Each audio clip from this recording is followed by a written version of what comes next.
Il faut obéir à Dieu plutôt qu'aux hommes. Acte 5, verset 29.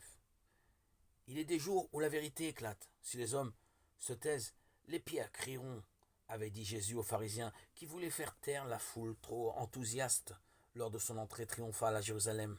Luc 19, verset 40. Si pendant les terribles journées de la passion et de la mort de leur maître, les apôtres ont été réduits au silence, au contraire, après sa résurrection, ils se sont découverts des forces neuves pour témoigner. Leurs doutes à jamais envolés, ils ont fait preuve d'une assurance imprévisible jusque-là. Désormais, plus rien, ni personne ne pouvait les faire taire. C'est ce que le tribunal de Jérusalem, le Sanhédrin, a expérimenté avec étonnement. Au régiment, au reproche du grand prêtre, nous avons formellement interdit d'enseigner le nom de cet homme-là, c'est-à-dire Jésus, acte 5, verset 28.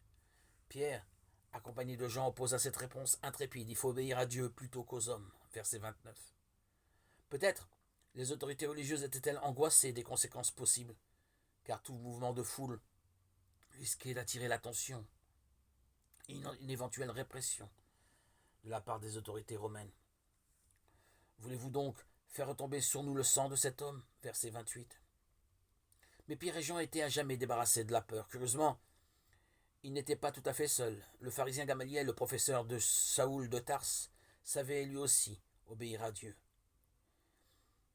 Ayant fait sortir les accusés, il rappela aux membres du Sanhédrin ce que tout croyant sait fort bien. Si c'est des hommes que vient leur entreprise, elle disparaîtra d'elle-même. Si c'est de Dieu, vous ne pourrez pas les faire disparaître. N'allez pas risquer de vous trouver en guerre avec Dieu, versets 38 et 39.